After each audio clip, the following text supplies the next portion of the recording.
Assalamualaikum warahmatullahi wabarakatuh. Saya Irsyad Deol Haq dari kelompok 4 akan menjelaskan tentang landasan sosiologis dan antropologis pendidikan. Berikut adalah anggota dari kelompok 4. Fadila Nurrahmah, Gina Safitri, Jamila Hasanah, Kirana Kusuma Widiani, Lutfia Fadilah, dan saya sendiri Irsyad Deol Haq Indra. Ada 7 materi yang akan dijelaskan dalam presentasi ini, yaitu yang pertama, individu, masyarakat, dan kebudayaan. Yang kedua, pendidikan, sosialisasi, dan enkulturasi. Yang ketiga, pendidikan sebagai peranata sosial.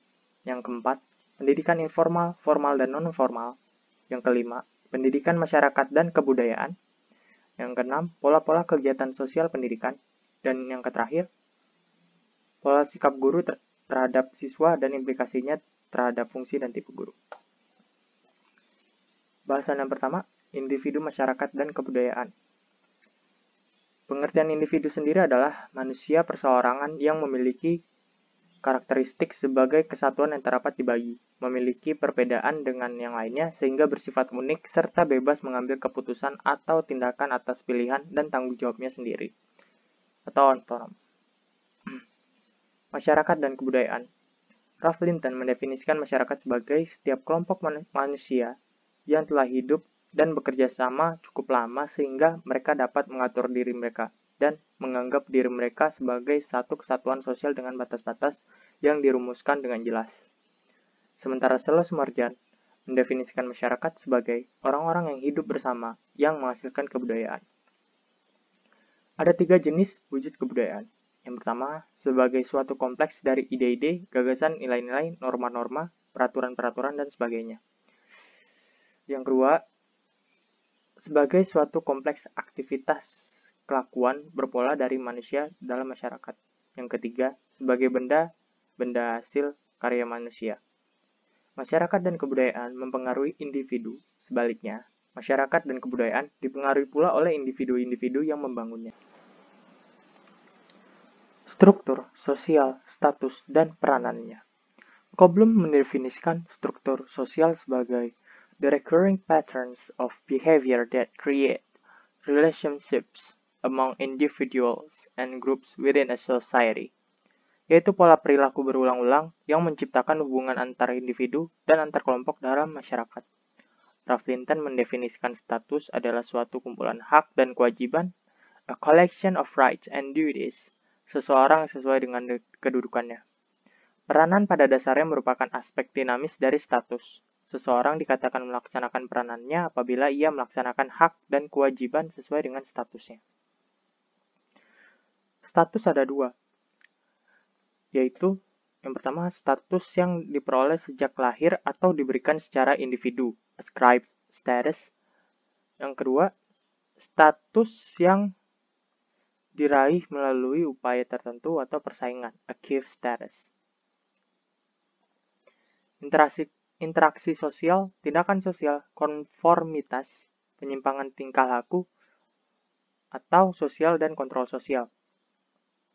Dalam melakukan interaksi sosial terhadap individu melakukan berbagai tindakan sosial, yaitu perilaku individu yang dilakukan dengan mempertimbangkan dan berorientasi kepada perilaku orang lain untuk mencapai tujuan tertentu. Hal ini menuntut masyarakat untuk menciptakan konformitas dan homogenitas. Apabila dalam berinteraksi perilaku individu tidak sesuai dengan sistem nilai dan norma atau kebudayaan masyarakat, maka individu tersebut akan dipandang melakukan penyimpangan tingkah laku sosial. Selanjutnya, pendidikan, sosialisasi, dan enkulturasi. Upaya dalam mempertahankan kelangsungan eksistensi masyarakat dan kebudayaan. Interaksi sosial mengimplikasikan reproduksi sehingga masyarakat memiliki generasi penerus. Dan pada umumnya untuk menjaga kelangsungan eksistensinya di dalam kebudayaan, maka terhadap generasi mudanya masyarakat melakukan sosialisasi dan enkulturasi. Sosialisasi dan enkulturasi menurut Peter L. Berger, sosialisasi adalah suatu proses di mana anak belajar menjadi seseorang anggota yang berpartisipasi dalam masyarakat. Enkulturasi adalah suatu proses di mana individu belajar cara berpikir, cara bertindak, dan merasa yang mencerminkan kebudayaan masyarakat. Sosialisasi dan enkulturasi ditinjau dari sudut masyarakat merupakan fungsi masyarakat dalam rangka mengantarkan setiap individu, khususnya generasi muda ke dalam kehidupan bermasyarakat dan berbudaya. Adapun jika ditinjau dari sudut pandang individu, merupakan tuntutan statusnya untuk belajar tentang berbagai peranan dalam konteks kebudayaan masyarakatnya, sehingga mampu hidup bermasyarakat dan berbudaya. Pendidikan sebagai peranata sosial. Peranata sosial sendiri didefinisikan oleh Theodorson, GA, sebagai sistem peran dan norma yang saling berhubungan dan terorganisir di sekitar pemenuhan kebutuhan atau fungsi sosial yang penting. Sementara itu, pengertian peranata sosial menurut Coblem adalah struktur dan peranan yang diarahkan kepada pemenuhan kebutuhan-kebutuhan dasar anggota masyarakat. Peranata sosial merupakan sistem aktivitas yang khas dari suatu kelakuan berpola yang dilakukan setiap individu yang mempunyai status yang berhubungan pada struktur, ide, nilai, norma, atau tata kelakuan dan aktivitas khas yang berfungsi untuk memenuhi kebutuhan dasar anggota masyarakat. Ada 4 jenis peranata sosial, yaitu peranata ekonomi, peranata politik, peranata agama, dan peranata pendidikan. Yang pertama ada peranata pendidikan, merupakan salah satu peranata sosial dalam rangka proses sosialisasi atau enkulturasi untuk mengantarkan individu ke dalam kehidupan bermasyarakat dan berbudaya, serta untuk menjaga kelangsungan eksistensi masyarakat dan budaya.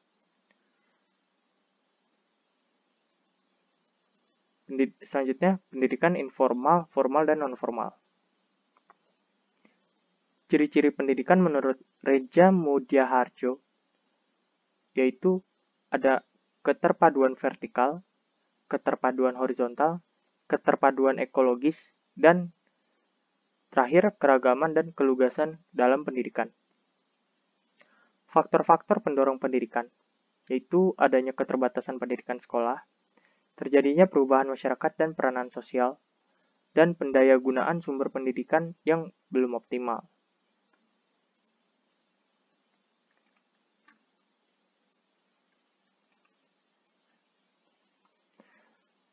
Lingkungan pendidikan informal, pendidikan yang berlangsung atau terselenggara secara wajar atau alamiah di dalam kehidupan sehari-hari.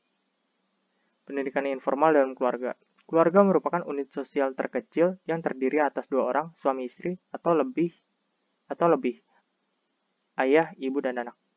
Dalam arti luas, keluarga adalah unit sosial berdasarkan hubungan darah atau keturunan.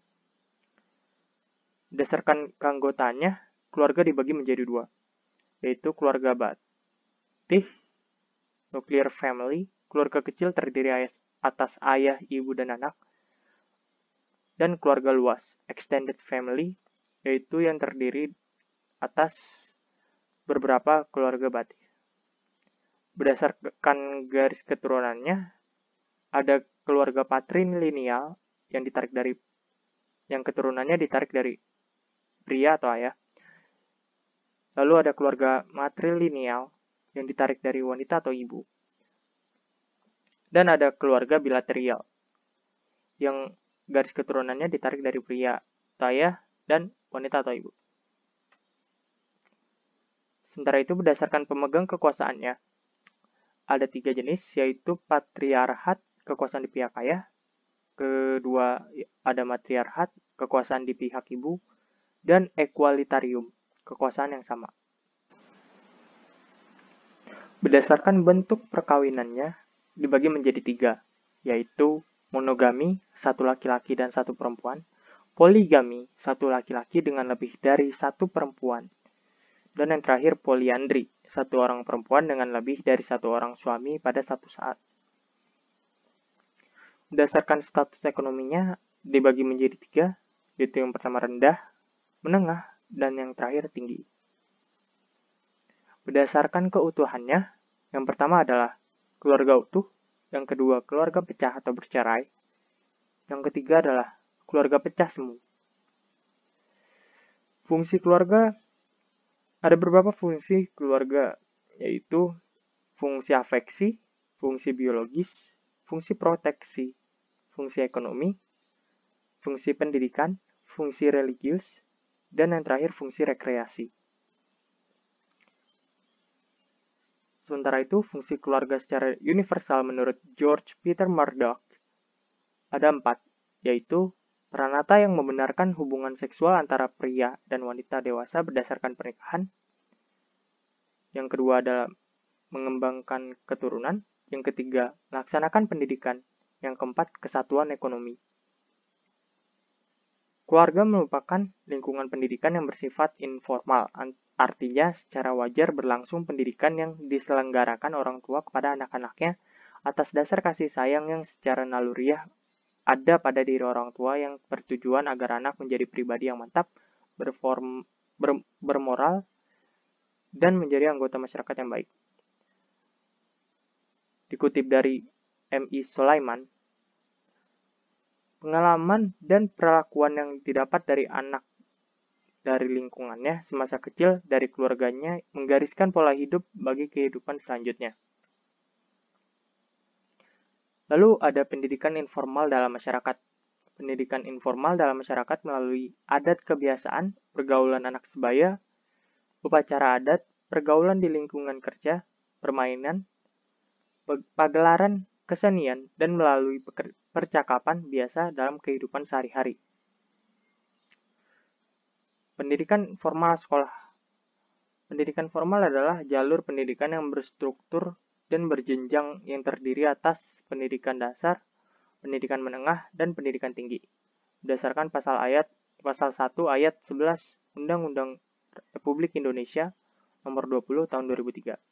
Sekolah mewujudkan aktivitas khas dari kelakuan berpola yang ada di masyarakat. Aktivitas khas ini dilakukan oleh berbagai pribadi atau manusia yang mempunyai struktur yang mencakup berbagai kedudukan dan peranan.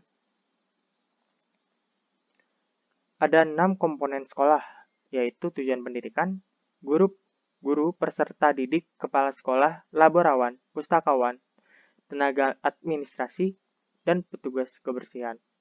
Lalu yang ketiga ada kurikulum, yang keempat media pendidikan dan teknologi pendidikan, yang kelima sarana prasarana dan fasilitas, yang keenam pengelola sekolah. Karakteristik pendidikan formal atau sekolah, yaitu mempunyai fungsi atau tugas khusus dalam bidang pendidikan baik intern maupun ekstern. Mempunyai tatanan nilai dan norma baik dalam maupun luar lingkungan sekolah. Mempunyai program yang terorganisir dengan ketat. Kredensial dipandang penting baik dalam penerimaan siswa baru maupun untuk menunjukkan bukti kelulusan. Fungsi pendidikan sekolah ada 6, diantaranya transmisi kebudayaan masyarakat, sosialisasi, integrasi sosial, mengembangkan kepribadian individu, mempersiapkan anak untuk suatu pekerjaan, yang terakhir inovasi atau mengubah atau mentransformasi masyarakat dan kebudayaan. Perbedaan sosialisasi di sekolah dan di keluarga, yaitu ada 4, diantaranya kemandirian, independence, prestasi atau achievement, universalisme atau universalism, yang terakhir ada spesifitas atau yang disebut juga specificity. Lalu pendidikan non-formal. Pendidikan non-formal adalah jalur pendidikan di luar pendidikan formal yang didapatkan secara terstruktur dan berjenjang berdasarkan pasal 1 ayat 12 Undang-Undang Republik Indonesia Nomor 20 Tahun 2003. Fungsi pendidikan non-formal, yaitu mengembangkan potensi peserta didik dengan penekanan dan penguasaan pengetahuan dan keterampilan fungsional, serta mengembangkan sikap dan profesionalisme. Lingkup pendidikan nonformal yaitu kecakapan hidup, pendidikan anak usia dini, pendidikan kepemudaan, pendidikan pemberdayaan perempuan, pendidikan keaksaraan, pendidikan kepemudaan, dan pendidikan kesetaraan. Ada 4 satuan pendidikan, yaitu lembaga kursus, kelompok belajar, pusat kegiatan belajar masyarakat, dan majelis taklim. Pendidikan masyarakat dan kebudayaan. Terdapat hubungan timbal balik antara pendidikan, masyarakat, dan kebudayaan. Pranata pendidikan mengambil masukan atau input dari masyarakat dan kebudayaannya, serta memberikan output pada masyarakat. Sebaliknya, masyarakat dan kebudayaan menyediakan atau memberikan sumber-sumber input bagi pranata pendidikan dan menerima output dari pranata pendidikan pula. Fungsi pranata pendidikan dalam masyarakat kebudayaan. Fungsi konservatif yaitu mentransmisi atau mewariskan atau melestarikan nilai-nilai budaya masyarakat atau mempertahankan kelangsungan eksistensi masyarakat. Fungsi inovasi atau transformasi, melakukan perubahan dan pembaruan masyarakat beserta nilai-nilai budayanya. Pola-pola kegiatan sosial pendidikan.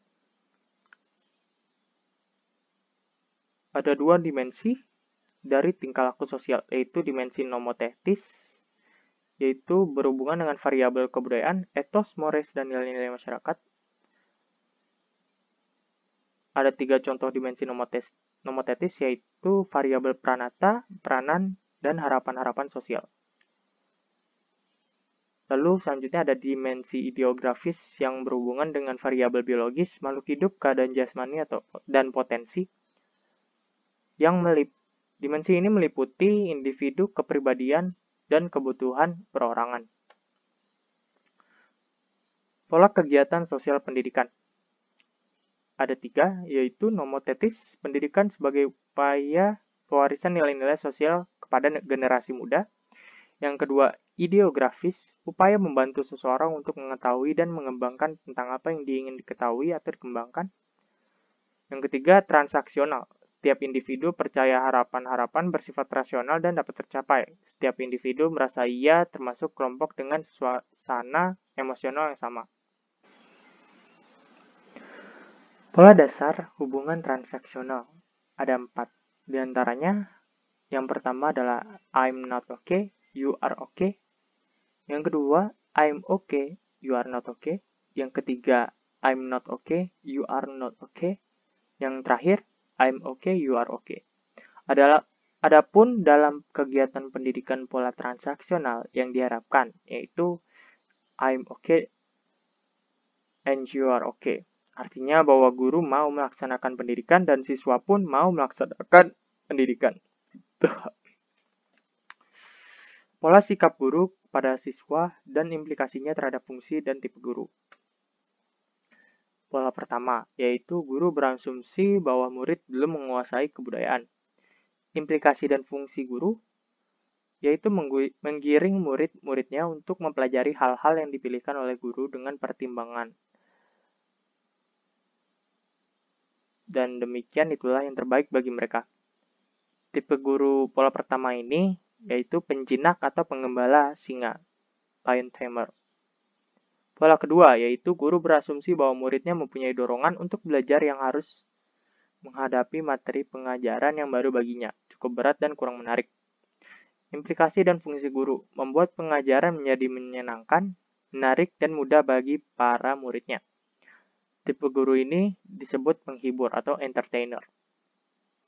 Yang ketiga adalah guru berasumsi bahwa murid mempunyai dorongan belajar ditambah dengan harapan bahwa murid harus mampu menggali sendiri sumber belajar dan harus mampu mengimbangi dan berperan ke dalam kehidupan masyarakat yang terus-menerus berubah, bahkan dengan kecepatan yang semakin meningkat.